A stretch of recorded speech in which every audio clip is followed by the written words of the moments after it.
যে একটু টাইম আছে, একটু একটু ভালো করে দেখেন, অল্প পড়েন যাতে মনে থাকে। এই যে আপনারা দেখতে পাচ্ছেন না এখানে অভিবাসী, দুইয়ের তিনে দেখবেন আপনারা অভিবাসী, মাইগ্রেন্ট, মাইগ্রেশন, অভিবাসী। যে অর্থ কোনো ব্যক্তি এক দেশ থেকে অন্য দেশে গমন করেন, গমন করার উদ্দেশ্যে কার্যক্রম করেন। ক্লাসটা 10 মিনিট হবে।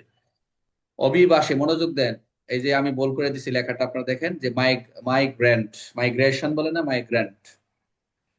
কোন ব্যক্তি এক দেশ থেকে অন্য দেশে গমন করাকেই বা গমন করার উদ্দেশ্যে কার্যক্রম গ্রহণ করে, সেটা হচ্ছে মাইগ্রেন্ট, অভিবাসী।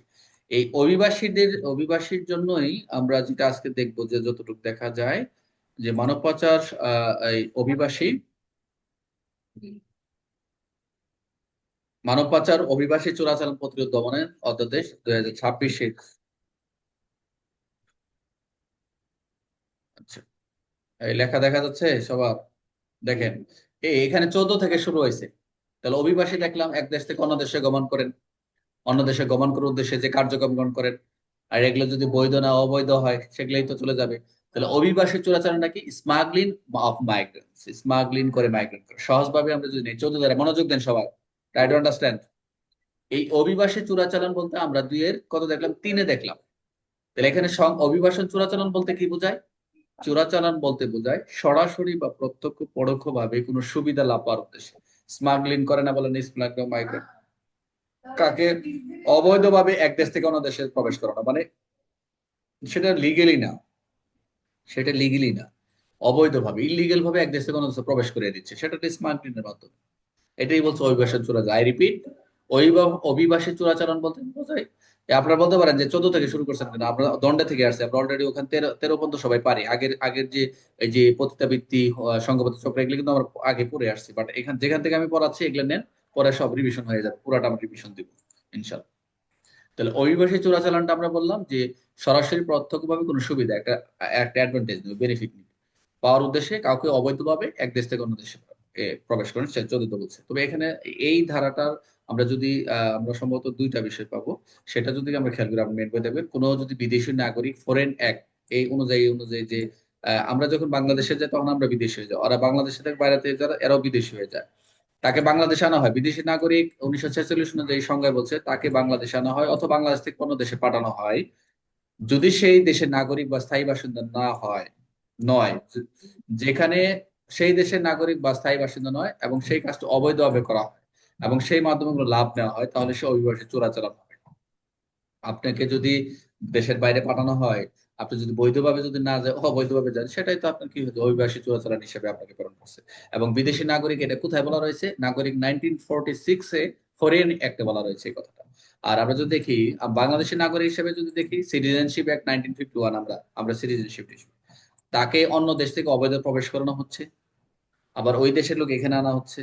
সেখানে দেশে ওই নাগরিক স্থায়ী বাসিন্দা নয়, আমরা ওই দেশের যে স্থায়ী বাসিন্দা, ওরা যা আসছে বাংলাদেশে, এরাও কিন্তু স্থায়ী বাসিন্দা নয় ফরেন অ্যাক্ট অনুসারে।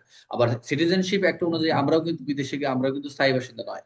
তাহলে এই ধরনের নাগরিক যদি কোনো মাধ্যমে বা লাভ নেওয়ার জন্য ওই দেশে যদি সেটি অভিবাসী চোরাচালান করা হয় বা মাইগ্রেন্ট করা হয়, তাহলে সেটা কি হবে? এটাও অভিবাসী চোরাচালান, অভিবাসী চোরাচালান হিসাবে গ্রহণযোগ্য। সহজভাবে মনে রাখার জন্য, অবৈধ প্রবেশ, লাভের উদ্দেশ্য, অভিযোগ। এই অভিবাসী চোরাচালান 2-3 সংখ্যাতে আমরা যা দেখলাম, এখানে আমরা 14তে দেখলাম যে অবৈধ প্রবেশ করবে, উদ্দেশ্যটা হচ্ছে লাভের উদ্দেশ্যে, ইজিক্যাল টু অভিবাসী চোরাচালান। উদাহরণটা কি? একজন দালাল টাকা নিয়ে বাংলাদেশের মানুষকে অবৈধ ইউরোপে পাঠাইছে, এটি কি? এটা একটা অভিবাসী চোরাচালান না?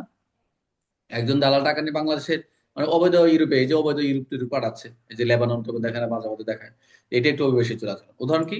আরেকটা দিচ্ছে, কেউ বিদেশি নাগরিককে টাকা দিয়ে অবৈধ বাংলাদেশে ঢুকতে সাহায্য করছে, এটাও কিন্তু অভিবাসী চোরাচালান। এগুলো কিন্তু বুঝতে হবে। গুরুত্বপূর্ণ পয়েন্ট কি এখানে?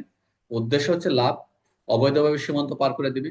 বিদেশি বাংলাদেশি দুই ক্ষেত্রে এটা প্রযোজ্য হবে। আই রিপিট, বিদেশি এবং দেশি ক্ষেত্রে দুই ক্ষেত্রে প্রযোজ্য হবে। সবাই একটু লেখা, পরে লেখেন, পিডিএফ দিব, একটু আমার কথাগুলো নেন, মাথায় নেন সবাই, তাহলে পরে পিডিএফ বলে হয়ে যাবে। সেই ব্যক্তি সেই দেশের নাগরিক, স্থায়ী বাসিন্দা না হলেও প্রযোজ্য হবে।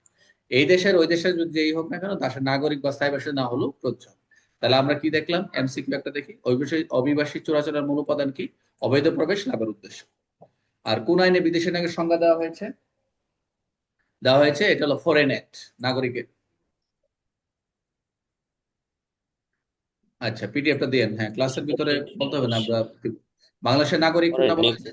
সিটিজেনশিপ অ্যাক্ট 1954, ওটা হচ্ছে ফরেন ফরেন অ্যাক্ট 1946, এটা 1951।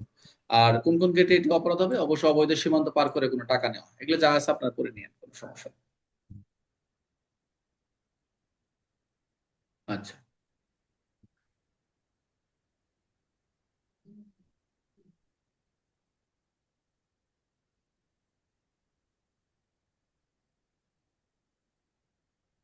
বুঝতে পারছেন 14 ধারাটা, বুঝতে পারছেন সবাই? জি স্যার। 14 ধারাটা বুঝতে পারছেন?